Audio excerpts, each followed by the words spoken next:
पिंपरी चिंचवड शहरातील चिंचवड येथील गावडे जलतरण तलाव गेली 8 दिवसापासून बंद होता। म्हणून स्थानिक नागरिक आणि विशेषतः ज्येष्ठ नागरिक जे दररोज त्या ठिकाणी पोहण्यासाठी जातात यांनी या ठिकाणी चिंचवडचे नगरसेवक सुरेश बोहीर यांच्या कार्यालयात येऊन तोंडी निवेदन देऊन त्यांना विचारणा केली की हा जलतरण तलाव कधीपासून सुरू होईल। या ठिकाणी मागच्याच आठवड्यामध्ये एक दुर्दैवी घटना होऊन एका तरुणाचा मृत्यू झाला होता। त्याची चौकशी चालू आहे, त्याचा अहवाल येईल, परंतु अशी दुर्दैवी घटना अनेक वेगवेगळ्या जलतरण तलावामध्ये घडल्यानंतर अगोदरचा इतिहास असा आहे की जलतरण तलाव हे 2 दिवसानंतर तिसऱ्या दिवशी चालू झालेले आहेत। असं असताना देखील हा जलतरण तलाव गेली 8 दिवसापासून का बंद केला गेला आणि 8 दिवसापासून इथल्या स्थानिक नागरिकांची विद्यार्थ्यांची का तारांबळ केली जाते हा प्रश्न थेट नगरसेवकांना ज्येष्ठ नागरिकांनी विचारला। संबंधित नगरसेवकांनी आयुक्ताशी संपर्क साधल्यानंतर असं निदर्शनास आलं की कुठलेही लेखी आदेश नसताना ठेकेदाराला कुठलेही लेखी आदेश नसताना देखील कुणाच्या तरी सांगण्यावरून या ठिकाणी जलतरण तलाव गेली 8 दिवसापासून बंद केल्याचं निदर्शनास आलं। ही खूपच गंभीर बाब आहे की आयुक्ताला माहीत नसताना किंवा संबंधित वरिष्ठ अधिकाऱ्याला माहीत नसताना कुणाच्या तरी तोंडी आदेशानं अशा पद्धतीनं जलतरण तलाव बंद करून ऐन उन्हाळ्याच्या दिवसामध्ये विद्यार्थ्यांचं आणि ज्येष्ठ नागरिकांचं नुकसान करणं। ज्येष्ठ नागरिकांचा दररोज पोहण्याच्या माध्यमातून या ठिकाणी व्यायाम असतो, विद्यार्थ्यांना पोहणं शिकावं लागतं, यातून स्पोर्ट्समन घडत असतात। अशा पद्धतीनं ऐन सीझनमध्ये जलतरण तलाव बंद करणं ही खूपच गंभीर बाब आहे। याच संदर्भात नगरसेवक सुरेश बोहीर यांच्याशी माध्यमांनी बातचीत केली। त्याचबरोबर या ठिकाणी असलेले ठेकेदार यांची देखील बाजू जाणून घेतली आणि या ठिकाणी ज्येष्ठ नागरिक जे दररोज पोहण्यासाठी येतात त्यांची देखील बाजू जाणून घेतली। आमचं मत असं आहे, आता लोकांनी पैसे भरलेत, स्विमिंग पूल तर चालू व्हावं, आम्ही चालवायला तयार आहोत। लोकांची पण इच्छा आहे की स्विमिंग पूल चालवावा। आमचं मॅनेजमेंट पूर्ण व्यवस्थित काम करतं, आम्ही नियमानुसार काम करतो, बॅचेस सगळे नियमानुसार आहेत, सगळ्यांना आम्ही विचारूनच सोडतो। नमस्कार, मी सुरेश बोहीर।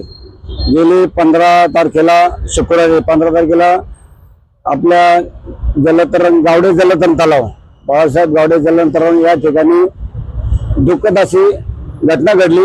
वय वर्ष 18 हा मुलगा एकुलता एक मुलगा होता, त्याचं पाण्यात बुडून अपघाती असं दुःखद निधन झालेले। मग त्यानंतर त्या दिवशी जनरल बॉडी असल्यामुळे मी महापालिकेमध्ये गेलो। महापालिकेमध्ये हा विषय मांडला असा की जलतरण तलाव चालू असताना त्यांनी ठेकेदाराला दिला, ठेकेदाराने घेतल्यानंतर चालू केल्यानंतर त्यांचे 4 जीवरक्षक असताना सुद्धा मुलगा पाण्यात बुडाला कसा याची इन्क्वायरी करा। जलतरण तलाव बंद करण्याची अशी आम्ही मागणी कुणी केलेलीच नाहीये। फक्त आम्ही अशी मागणी केली होती की जलतरण तलावामध्ये मुलगा बुडल्यानंतर याची माहिती घ्या, माहिती घेऊन हा कशा पद्धतीने बुडाला, जीवरक्षक असताना ह्या घटना कशा काय घडतात आणि ह्या घटना पुढे घडू नये म्हणून याची माहिती घ्या। माहिती घेतल्यानंतर तुम्ही इन्क्वायरी करा आणि त्यानंतर जलतरण चालू करा आज आम्ही सांगितलेले होते त्यांना। असं असेल तर कमिशनरांना सुद्धा माहिती नाही की ते जलतरण तलाव बंद आहे, कमिशनरला ज्यांनी बंद केलं त्याच्यावरती कारवाई होणार का? जलतरण तलावाचं कमिशनरचा विषय नाही। आम्ही परवा दिवशी जंगम साहेब आहे का त्याला बंद करायचं? आम्ही अतिरिक्त आयुक्तांकडे गेलो होतो, त्यांनी काय समिती नेमलेली होती, 2 सदस्य समिती नेमली ही घटना कशी काय घडली आणि घटना घडली काय ठरलं तर जे दोषी असतील तर त्याच्यावर आम्ही कार्य करू असं त्यांनी आम्हाला अतिरिक्त आयुक्तांनी जंगम साहेबांनी सांगितलेलं आहे। आता 2 मिनिट आता नंतर आम्ही आता कमिशनर साहेबांना बोललो। कमिशनर साहेब म्हणले, विजय सुरेश सर ते म्हणले की मी आज जंगम साहेबांसंग बोलतो, उद्या त्यांना आदेश देतो आणि सोमवारी जलतरण चालू करून द्यायचा प्रयत्न 100% करतो। सर, असे जलतरण तलाव सरकारी जरी ठेकेदाराकडे असले तर अशा संस्था जर बंद करायच्या असतील तर ठेकेदार असेल किंवा संबंधित संस्थेला लेखी आदेश द्यावा लागतो। पण आता तुमच्या चर्चेतून दिसलं आयुक्त साहेब किंवा त्यांना देखील ठेकेदाराला लेखी आदेश नसताना 8 दिवस झाले यांची तारांबळ झाली, याबद्दल काय तुम्हाला म्हणायचं? आता याच्यात अधिकारी असतील किंवा ठेकेदार असेल यांना एकामेकांचा मिसगाईड झाला असेल, फक्त ह्याच्यात फक्त समिती नेमावं म्हणून असा उद्देश आहे। जलतरण तलाव बंद करणं असं नाहीये। आता समिती नेमली जाईल, चौकशी होईल दोषींवर। याच्यात आम्ही ते पण सांगितलं की तुमचं एकीकडे कारवाई होईल आणि दुसऱ्या बाजूला जलतरण चालू ठेवा, जेणेकरून विद्यार्थी असेल ना विद्यार्थ्यांच्या शाळा चालू होतील 28 तारखेला, तर त्यांनी पास काढलेले 15 दिवस झाले। ज्येष्ठ नागरिक खूप जवळजवळ ज्येष्ठ नागरिकांनी 1 वर्षाचे पास काढलेले आणि त्यांना हे पोहायचं म्हणून नाही तर शरीराला व्यायाम होईल आणि आपलं शरीर तंदुरुस्त राहील, चांगल्या पद्धतीने शरीर राहावं म्हणून हा व्यायाम करण्यासाठी लोक जलतरण तलावासाठी पोहण्यासाठी जात असतात. आता हे नागरिक सगळे तुमच्याकडे आले एक अपेक्षेने हा जलतरण तलाव कधीपासून चालू आहे? हा जलतरण तलाव 100 पासून 100% चालू करणार आहे. मी ज्योती पाटील, मी पण या टँकमध्ये पोहायला येते. तसंच ज्येष्ठ नागरिक तर आमच्या इथे संख्येने जास्तच आहे, परंतु काही महिला देखील या टँकवर नियमित पोहायला येतात.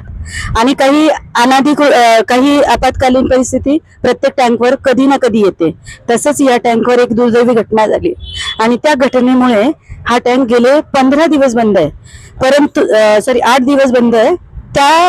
जरीही तो 8 दिवस बंद आहे, जेंट्स जे आहेत किंवा जे काही पुरुष आहेत ते दुसऱ्या टँकवर जाऊ शकतात, परंतु महिलांना बऱ्याचशा जबाबदाऱ्या असतात. सकाळी स्वयंपाक म्हणा, बाकीची कामं आहेत आणि त्यानंतर त्यांना जॉबलाही जायचे, तर त्यांनी कसं करणार? त्यासाठी का होईना जे काही आमच्याकडून जे काही आवेदन दिलं जातंय भोईर साहेबांना, ते त्वरित पूर्ण करावं किंवा पूर्ण व्हावं. आणि जी आपली पिंपरी चिंचवड महानगरपालिका आहे त्यांनी देखील याची दखल घ्यावी अशी माझी नम्र विनंती आहे. परिस्थिती सांगितलेली आहे. आता जे कॉन्ट्रॅक्टर आहेत त्यांची कामगिरी तुम्हाला समाधानकारक वाटते का?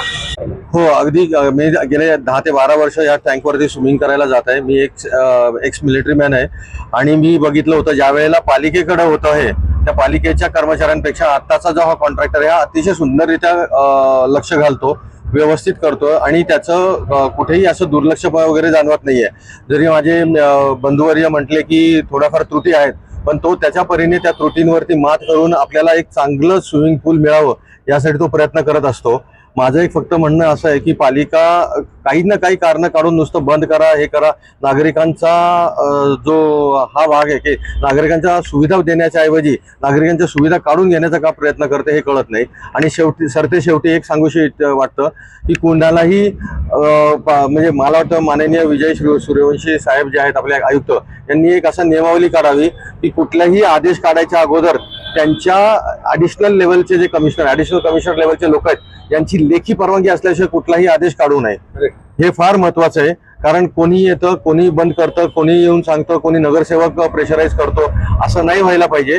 तर ते एक ॲडिशनल कमिशनर थ्रू व्हायला पाहिजे, नाहीतर महापौरांचं आणि आयुक्तांचं एक काहीतरी समन्वय स्टेटमेंट यायला पाहिजे. तुमच्या याच वाक्याला धरून लेखी आदेश कुठलाही कॉन्ट्रॅक्टदाराला न निघता किंवा तुम्हाला न कळवता 5 तारखांना हे तोंडी आदेशाने तलाव बंद करणं योग्य आहे का? आणि यामध्ये जर असं कोणाचा हस्तक्षेप असेल तर त्याच्यावर कारवाईची मागणी कराल का?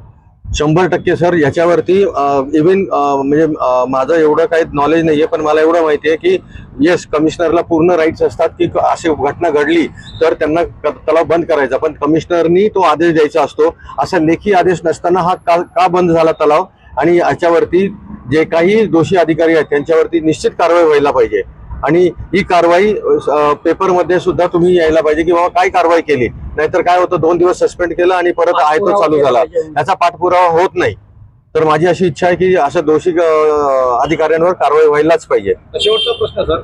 Yes sir. लोकप्रतिनिधीने आश्वासन दिले की सोमवारपासून तलाव चालू होईल, तर समजा नाहीच झाला तर तुमची पुढची ऍक्शन काय असेल? आम्ही ऑलरेडी सांगितलं, आम्ही आमच्यातर्फे सांगितलं की सोमवारी ते म्हणतायत, आम्ही आमच्यातर्फे एक दिवस आणखी मुदत दिली होती की मंगळवार सकाळी पर्यंत तुम्हाला वेळ देतो, कारण शनिवार रविवार सुट्टी आहे.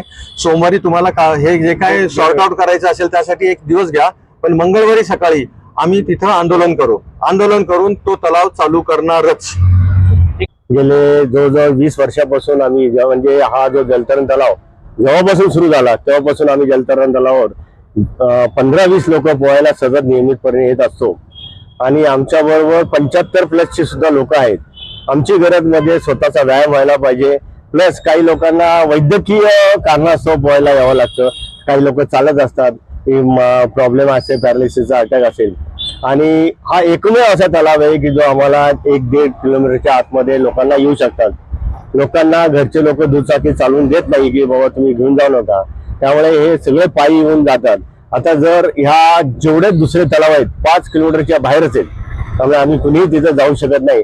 हा तलाव अपघात झाला, एकाएकी बंद झाला, दुर्दैवाने झालेला आहे, आता त्याला कुणीच काय करू शकत नाही. परंतु तलाव बंद करणं हा त्याच्यावरचा उपाय नाहीये. आणि हा तलाव मागच्या ह्याच्यामध्ये कोरोना काळात बंद होता, त्यानंतर सुद्धा 1 वर्ष बंद होता. आणि आम्ही सगळ्यांनी ज्येष्ठ नागरिकांनी याच्यामध्ये बरेच प्रयत्न केले. त्यावेळेचे आयुक्त शेखर सिंग साहेब होते, त्यांना आम्ही बऱ्याच वेळा भेटलो, निवेदनं दिली आणि निवेदनं देऊन आम्ही ते तलाव हा चालू करायला भाग पडला. आता त्या तलावावर बऱ्याच त्रुटी आहेत, सगळं तुटलेलं आहे, पाणी येत नाही, तरी सुद्धा एवढ्या त्रुटी असून देखील आम्ही तिथं पोहायला येतो. का? कारण ती आमची गरज आहे म्हणून आम्ही तिथं सर जातोय. आता सुद्धा तात्या जे सुरेश भोईर आपले नगरसेवक आहेत त्यांच्याकडे आम्ही का आलोय, कारण आम्हाला ती गरज आहे, हा तलाव चालू करून आम्हाला पाहिजे. हे आमचे नगरसेवक आहेत या भागातले आणि आम्ही असं समजतो की आपला नगरसेवक हे वैयक्तिक लक्ष घालून ते ह्या तलावावर चालू करतील आणि या सगळ्यांची जी मागणी आहे ती पूर्ण करतील. कारण वर्षाचे पास काढलेले तो प्रश्न आहेच, प्लस आमची नातवंड आहे, 3,000 रुपये त्यांच्यासाठी जे समर कॅम्प चालतात शिक्षणासाठी, आता जून महिना उजाडला की बंद होऊन जाणार. तर हे पैसे वाया जातील आणि नुसते पैसे वाया जाणार नाहीत, या मुलांना 1 वर्ष पुढे शिकता येणार नाही. तर या सगळ्याचा विचार करून हा जलतरण तलाव चालू होणे आमच्या सगळ्यांसाठी हा फार फार महत्वाचा आहे. आमच्यावर बऱ्याच भगिनी असतात, त्या भगिनी सुद्धा येतात सकाळी, त्यांचाही प्रॉब्लेम आहे. तर पिंपरी चिंचवड शहरामध्ये अशा अनोखी किंवा दुर्दैवी घटना घडलेल्या आहेत जलतरण तलावामध्ये आधी सुद्धा, परंतु तिसऱ्या दिवशी जलतरण तलाव चालू झालेले उदाहरण असताना आपला जलतरण तलाव गेले 8 दिवस का नाही चालू झाला, काय वाटतं? आता ह्याच्यामध्ये मी जास्त काय बोलू शकत नाही. आम्ही गेल्या 8 दिवसापासून सतत नगरसेवक साहेबांकडे येतोय. त्याच्यानंतर जे दुर्वास साहेब आहे, जे असिस्टंट कमिशनर म्हणजे स्पोर्ट्स कमिशनरच्या जागेवर प्रभारी म्हणून आले, त्यांच्याशी सतत आम्ही बोलणं चालू आहेत. परंतु ते म्हणतात की कमिशनर साहेबांच्याकडे जाणार, आज जाणार, उद्या जाणार, त्याच्यामुळे आम्ही पुढे जाऊ शकत नाही. आम्ही शेवटी विचार केला की आता जर इथं नाही झालं तर शेवटचा उपाय म्हणजे जे आता नवीन आले डॉक्टर सूर्यवंशी साहेब त्यांच्याकडे जाऊन आपण भेटू आणि त्यांना निवेदन देऊ. आपले लोकप्रतिनिधींनी तुम्हाला आता आश्वासन काय दिलं? आता त्यांनी सांगितलंय की कुठल्याही परिस्थितीत मी आश्वासन देतो की सोमवारी हा तलाव चालू होणार म्हणजे होणार. कॉर्पोरेशनचा जो एकंदरीत ख्याती आहे, जे तलाव बंद झालेले ते पुन्हा चालू केलेले नाहीये.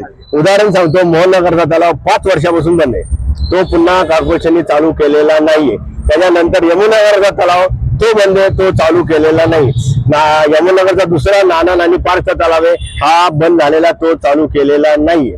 त्यामुळे एकदा हा बंद पडला तर हा पुन्हा चालू होईल याची आम्हाला शाश्वती नाही, किंवा इथं तात्या उभे ते सुद्धा शाश्वती देऊ शकत नाही की हा चालू होईल. एकदा बंद केला की बंद होईल नाही. जनरली आम्ही आता बंद करणार नाहीच, त्यामुळे आता चालू करणार, खोली बिली आम्ही कमी आता काही करणार नाहीच. जो आता चालू आहे त्या पद्धतीने आम्ही चालू ठेवणारच आहे. गेली 8 दिवसांपासून चिंचवडमधील गावडे जलतरण तलाव बंद असल्यामुळे संतप्त नागरिकांनी लोकप्रतिनिधीच्या कार्यालयामध्ये धाव घेतली. लोकप्रतिनिधींनी आश्वासन दिलेलं आहे की येत्या सोमवारपासून हा जलतरण तलाव चालू होईल.